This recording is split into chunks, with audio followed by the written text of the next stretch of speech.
Welcome to Canada's podcast. Hi, this is Celine Williams, hosting from Ontario for Canada's podcast. Teresa Vozza is an executive coach, former chief HR officer, and leadership expert for women in high-pressure positions. Thank you for joining me today, Teresa. Oh, it's a pleasure to be here. And I'm so impressed you said my last name perfectly. Half Italian, if I can't get that right. Right? I knew it. I knew there was something about you. Man, if I didn't get that right, my family would be like, come on now. As they should. That was great. Well, thank you. I'm very glad because I always am hesitant. Like, did I get it right? I'm glad I did. You did. Very excited to talk to you today. I am biased as someone who also is an executive coach and I'm all about leadership. So I'm really excited to talk to you about your experience. And I'd love to start by hearing a little bit about your story of what got you to doing what you're doing right now. Mm-hmm. It's a great question, Celine. And I would say, as we were talking just for a few minutes before the show, my story is really one of having fallen down myself and then having to get myself back up, and what were all the different lessons along the way in that journey, if you will. And I do think the word journey is overused, but I used it. And so here we go. But I think for me, I've always had a sneaking suspicion that I was destined to do something else than I was doing. However, like as with many women, we just keep on the treadmill, right? So 2015, I was on that treadmill. I was just promoted to a vice president role, and I was flying high, if you will. And I was a classic overachiever type. I did not know when to stop. And because I was in a new position, I didn't think it was even a choice to be able to say no. So you asked me to do things and I would say yes, and I would do them. Well, that landed me in an emergency ward because I had to be carried out in a stretcher with anxiety attacks. At the time, I did not think it was anxiety. I thought it was my heart. I thought I was undergoing a severe heart issue. And I wish I could tell you that it was just one time, but I ended up going back to the emergency ward probably 3 more times to check on my heart. And each time the doctor saying to me, Teresa, you have extremely high anxiety. Here's a lorazepam, which was the medication they gave you to calm down and go to sleep, and go home and get some sleep. And so that began the journey to really get a hold of the anxiety that I had, which seemed to be around work. And that burnout episode, which is what it was characterized as, became the catalyst for change going forward. So I started to really learn and understand the importance of energy management and what that actually was. And then I started to become very serious about my coaching business. I had a side hustle at the time, 1 or 2 clients. And then I really started to take it more seriously. And once the pandemic hit, I was at a crisis point at work where I could feel the beginnings of that same anxiety giving rise in my body. Thankfully, I knew enough to know the warning signs, and I was able to curtail it, but only after I made the very deliberate decision to leave and start my own business. And so that is kind of what started the entire, experience that I had as an executive coach, predominantly choosing to work with women in high pressure roles who feel trapped. And whether they feel trapped because they are called for more and they want to become an entrepreneur, or they feel trapped because they work for a boss that doesn't support them, or they're experiencing severe burnout. And that was about 2 years ago, and it's the best decision I've ever made.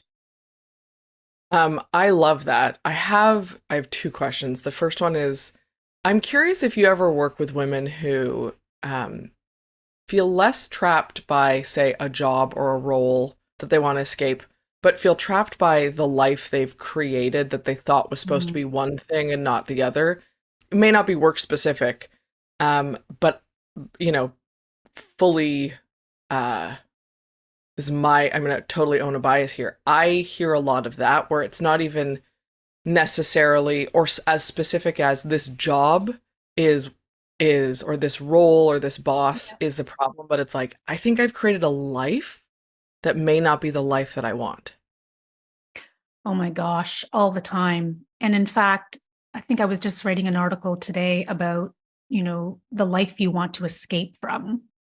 And so for many women, their careers become their way of escaping. If it's not the 4 p.m. cocktail, or if it's not scrolling through Instagram, it could be work.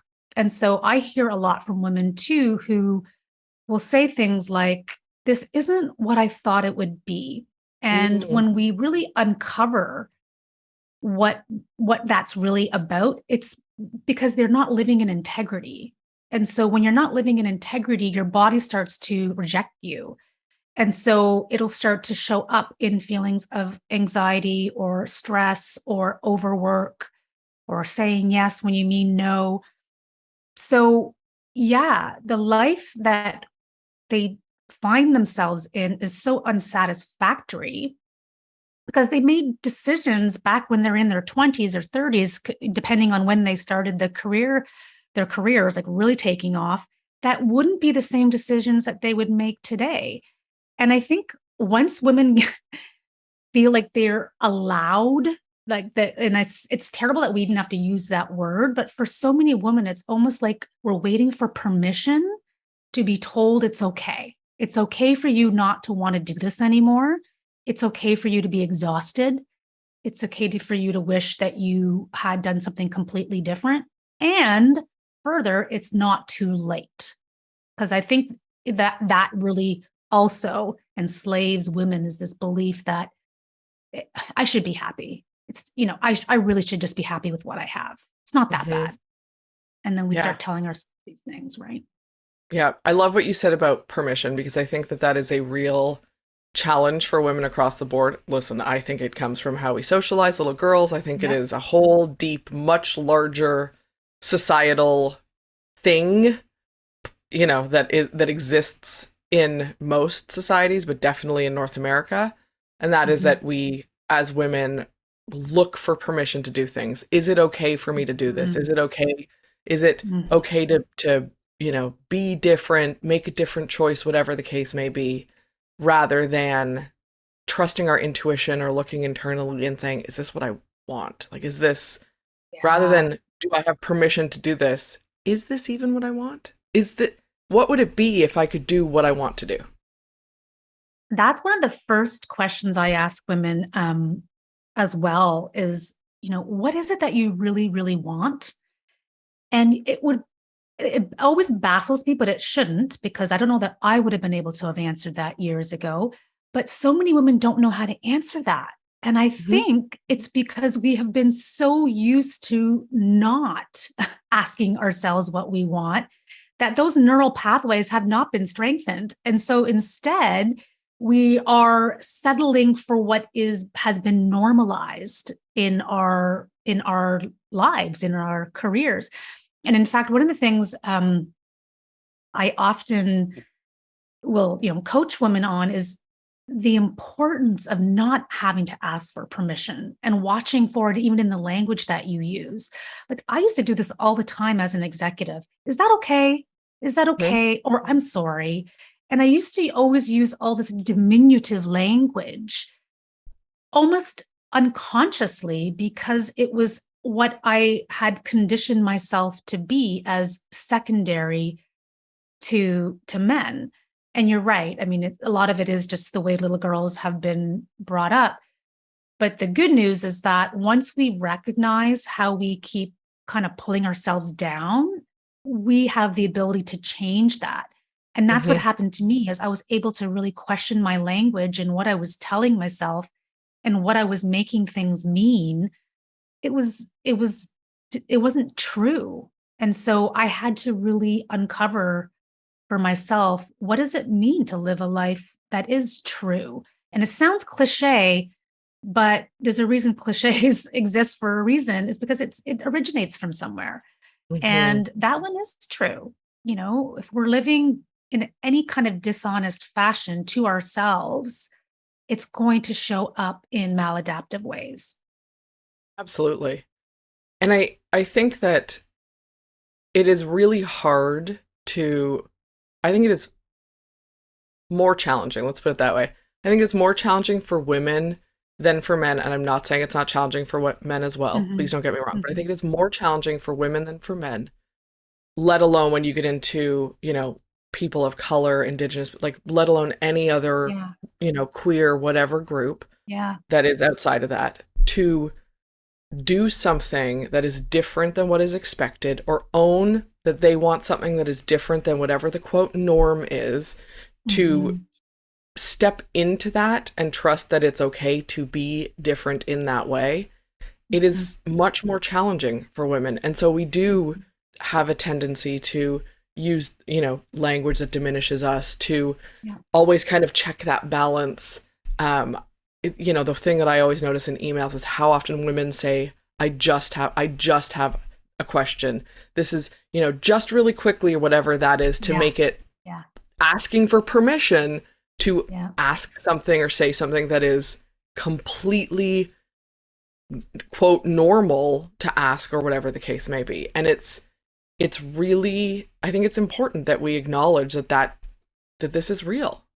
It is more challenging. It is. And I think by acknowledging that it may be more difficult for women doesn't take away from the fact that men experience it too. So I'm glad you made that disclaimer, because you're right. However, what I've noticed is that there is an increased propensity among women to play smaller because of the messages we've received from a very young age around playing nice and, saying sorry, and all of those extremely well-meaning messages that have only served to kind of put women like in our place, right? Like knowing how to use your manners and the decorum and, all of those different things that, again, the intention, I don't believe, was malicious, but the result has been in a culture of women who feel the need to have to ask for things. And that for sure is, patriarchally created. However, I also think that there's a movement happening, of which I am hopeful and very inspired to be part of, where an increasing number of women, whether you're a corporate or a business owner or a stay-at-home mom or whatever it is that you decide to do, takes pride in the roles that they've chosen for themselves. And it's their decision. It's not a decision that others have bestowed upon them. It's a decision that they're making. I have a little girl, her name is Isabel, and I just bought her this book called Rebel Girls. And it's this fantastic book of all of these really inspiring, free-thinking women who have made choices to do things that completely went against the norm, and how they came about that resilience or that ability. And in almost every story, there was someone that didn't believe in them, or an institution or an organization that didn't believe in them, but they persevered. And I think that perseverance, that resilience, that grit, those are all qualities that women also have in spades. And so that is why they have the ability to kind of triumph over that, playing small, if you will.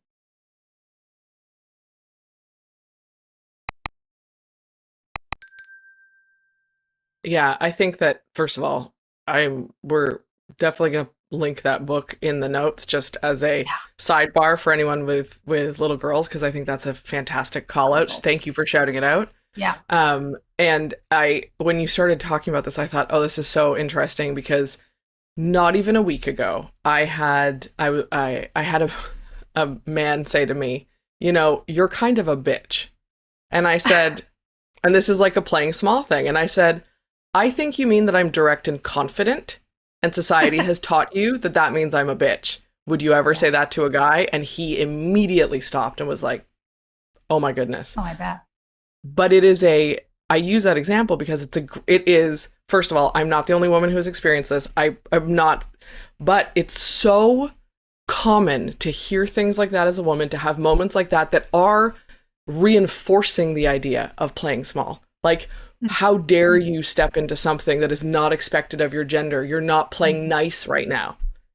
We don't always need to play nice. It's okay to, it's absolutely okay. It's beyond okay to be direct and know what you want and state your needs and not back down because someone is challenging. And it's not about being right or wrong, but you can have a discussion and be challenged and hold your ground as a woman. And we're so often taught that the playing nice, which then being nice, which then becomes playing small, is more important. That's so powerful. Yeah. And what I love about that story too, though, is that what comes to my mind as I hear you is it doesn't, like, I hear from women sometimes that say to me, oh, I wish I was more like you, or I wish I could be more direct. And when I hear that, I hear a woman who has given up. I hear someone who has decided for themselves in that moment, and maybe for years before that, that they're not capable of being any other way. And look, I'm not advocating that women need to change any aspect of themselves that they don't want to change. However, if something is continuing to harm you, and let's face it, I mean, I work with women in professions that are high stress, and there's a lot that's not to their benefit.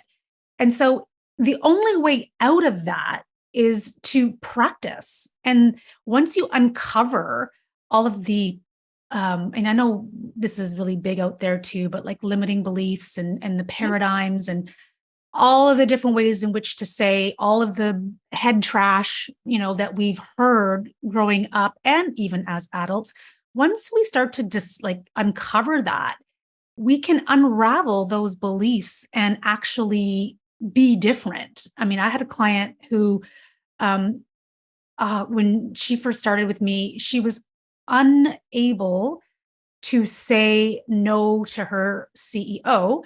And I mean, she just said, you don't understand. I remember her always saying this, but you don't understand. This is so not like me. I'm not made to do this.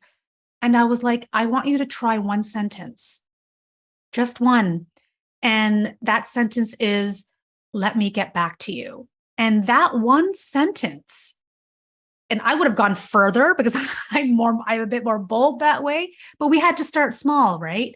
And that one sentence gave her a little bit more lift, a little bit more self-trust that she was capable of using her voice to assert a boundary without being a quote unquote bitch, right? And that was the starting point of her changing her entire relationship with predominantly men, in her case, that were really difficult to work with, in her words. And it's as simple as starting with very small, low-hanging fruit. And I promise you that change can happen, but if it starts with what we believe about ourselves. Absolutely. Always. Yeah. Absolutely. I love the suggestion of let me get back to you as a starting point. And for the record, in my opinion, if that's as far as it ever gets, that you use let me get back to you and you take the time and you can, great, do that. If that is as far as, if that is as direct as you're willing to go, is in that moment to say that and gather information and come, fine. But if that's a door to being more direct in the moment and saying like, actually, this is a no for, I mean, the version of this is a no for me. I'm not saying use that language. Yeah. Even better. But it doesn't, that is okay as the place that you continue, as a language you continue to use. And it's such a great suggestion for women, also men for the record, again, for anyone to step into to their voice and their power of saying no or, checking in with themselves. Because in the moment, we cannot always recognize the head trash, as you mentioned it. In the moment, we're not always, it is a practice to be able to understand that as you're going through it. It is a practice to be able to say, is this really what I want? And check in when you're in a high stress, high pressure, whatever situation. So if you're not practiced in that yet, if that's always going to be a thing that you're like, I need a minute, because there are people who will always need a minute. Yeah. Let me get back to you is such a great doorway to that. It is. I love it. I use it too, especially as it relates to even my kids. But the other thing too is it gives your nervous system an opportunity to calm down, right? And I'm a big believer that the body and the mind speak to one another. And so that powerful pause just allows a crack of insight or wisdom or ability to compose yourself if it's a heated situation. And that alone can be like deal breakers in the corporate space, or even if you're an entrepreneur and you're working with a client and a client says something to you that you're like, I don't know that I want to say yes to this request. That pause alone is the difference between taking on a project that might have you burning the midnight oil and being super exhausted to, choosing something that you would much rather be doing, or simply choosing a different client. We are always with choice. And I always say this as well, is like, gone are the days where we don't have a choice. And, I don't know if you find this as well, but maybe your viewers can relate. But when we're first starting a business, we tend to want to say yes to everyone. And Absolutely. because we're like, oh my God, I don't know when my next dollar is going to come through. And my coach always calls it that we live in a results economy as an entrepreneur. We get paid for our results. So how dare I say no? And sometimes I'm like, how dare you not say no? If there's a client that you are not in integrity with. And again, it's not always, but I do see this tending to be a little bit more difficult for women than men, although males who start out in startups have this problem as well, is really being discerning. How do we create that discernment to say, does this client align with the service I provide and the mission that I'm here to serve in the world? And knowing what that is and like what message you're here to convey to the world is so critical. And it actually reduces decision fatigue, is when you know who you're for and you know who you're not for. And that is incredibly freeing. So these things translate in both worlds. And it's really interesting because I find that people, not only entrepreneurs, but executives as well, are so hesitant to declare what their values are, what they're here to do, what matters to them in a decisive way, noting these things can change because we're all humans and we are all capable of change. So declaring that this is what matters to me and this is what I stand for, what I align with, what my values are, who I work with, whatever the case may be, there's such a hesitancy to own that because I think we are so prone to thinking if I own that, then I can't work with anyone outside of that. Then look at what's not possible, yes, as opposed to what is possible by owning it. Yes. And I think, listen, I've been there. I've done it in my own business. For sure. So I get that it's an evolution, a process, but it's so fascinating to me how consistent that still is in both the entrepreneur and the executive world, regardless of the number of times that people say, if I put on a marketing hat for a second, you cannot market to everyone. You cannot be for everyone. There's nothing that is for everyone. I don't care if you look at Apple, right? Anything, an iPhone, it's still not for everyone. It might be for a chunk of people, but it's not for everyone. And yet we think, if I don't make this appeal to everyone, if my values don't align with everyone, if my company that I work with, the people I work with, if everyone is not included, that's a problem. Yeah. I couldn't agree with you more. And in fact, my coach, she's been pivotal for me in and she has this one-liner that I swear to God, it's like imprinted in my head. and it goes for both corporate and executive, is that the confused mind won't buy, right? So whether you're like, you can translate that into the corporate world as well as the entrepreneurial world. But if I'm not clear in what I'm communicating, if I'm not clear on who I serve and who I don't serve, then I am doing a disservice not only to myself, but also to the person across from me who is sitting there saying, help me. Do you have the expertise to help me with my specific problem? So it's the same thing with the executive space as well. As you know, as an executive coach yourself, is that if you're not clear with your team members or your leaders or your clients, who, like, what you're providing them, they will not buy in. So as entrepreneurs, we pay cash, right? We buy a service, we pay, and that's how we give them our sale. In corporate, it's the buy-in, it's the influence, it's yes, I'll do business with you. And so it's the same thing. That clarity can only come when, in my opinion, when the channels are clear. So the clarity can only come when the vessel, which is our body, is clear of the mental noise and the distraction and the head trash. And so often I see entrepreneurs make the mistake of wanting to get their website up, or create a funnel, or, do a webinar. And those are all great tactics. But unless you know who you want to be when you grow up and who you want to serve and how to position your message in a way that people are clear what you have to offer, it's kind of all busy making. And it distracts you from the real deal, which is authentic conversation, relationship. That's what people want. And so I would say that till the cows come home. Yeah. I could not agree more. And I think I've spoken about this on the podcast before. That was my first couple of years doing this business, was definitely the first year and a half was exactly that. I had to have a website. I had to figure out, giveaways. I had to create, an email list, set all these things up.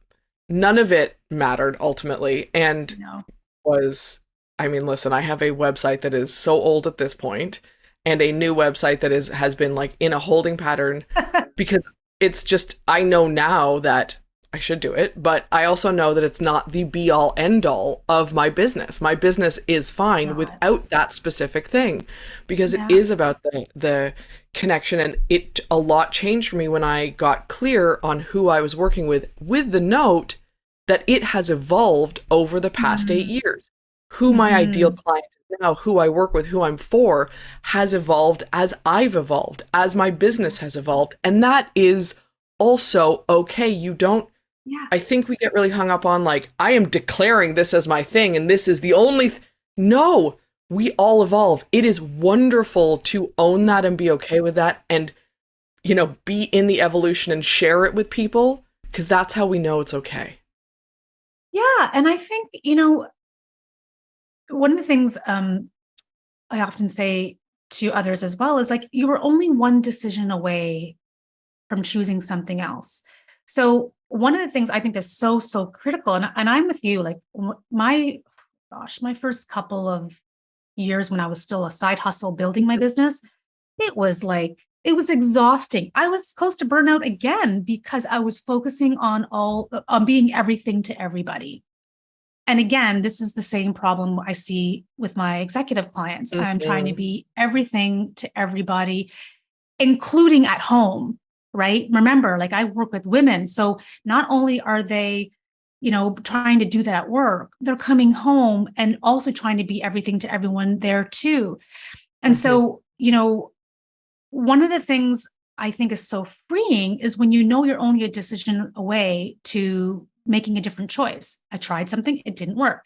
And that's what I think is the reason my business has become successful, is because I have the courage to try things and fall flat on my face. Yes. And I've done all of that. Like I've had funnels that don't work. I've had people saying your website is down right when I had a lead magnet ready to go. Like I've had so many different problems, and all of it has been completely necessary to my growth as an entrepreneur and to my growth as a woman, and especially as a woman who is able to take that in stride and not be undone by it. Because I can tell you in 2015, I was undone by it, right? Clearly by being taken out by a stretcher. So I think I love that our conversation is going everywhere, by the way. This is so great. Hope your viewers love it too. But this is how I roll. This is my jam. Is like it's about just being able to be fluid enough to go with the seasons of your business or the seasons of your career and go through it with grace without feeling like everything has to fit a certain box and picture, because that's just not life. And so the more adaptable we can be in weaving through those cycles, the better we will be as business owners and as executives.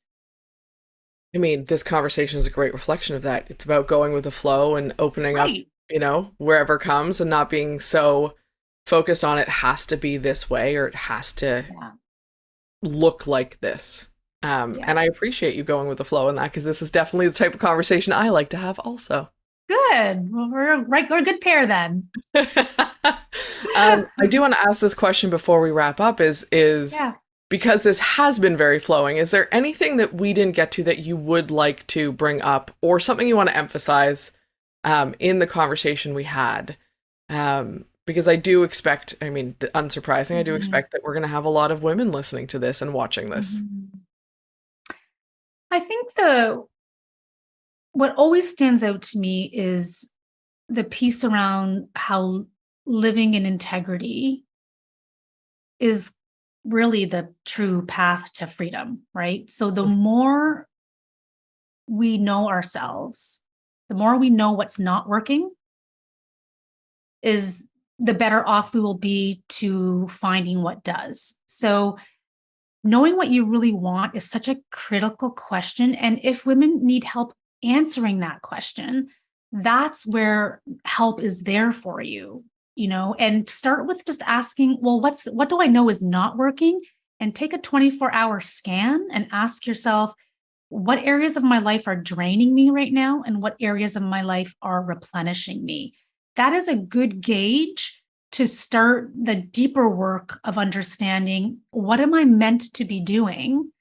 What can I take off my plate to increase my energy and ultimately increase my success as well? Because our businesses will only thrive, our roles will only thrive insofar as we listen very intentionally to what our body needs and what our emotional health needs. Anything other than that is just a road to stress. And we have too much of that already in this world. We definitely do. And all the women, especially experiencing burnout, are the evidence of that for anyone who's like, oh, that's not a real thing. It is. There's tons of evidence around us about it. Yeah. I want to thank you for taking the time to chat with me. It was really lovely getting to know you a little bit more and sharing your story. And this was wildly insightful. So thank you so much, Teresa. I really appreciate it. My pleasure. I really loved our conversation, Celine. As did I. And thank you for listening to Canada's podcast. Like, comment, and subscribe to all our channels to get the latest podcasts from entrepreneurs across Canada.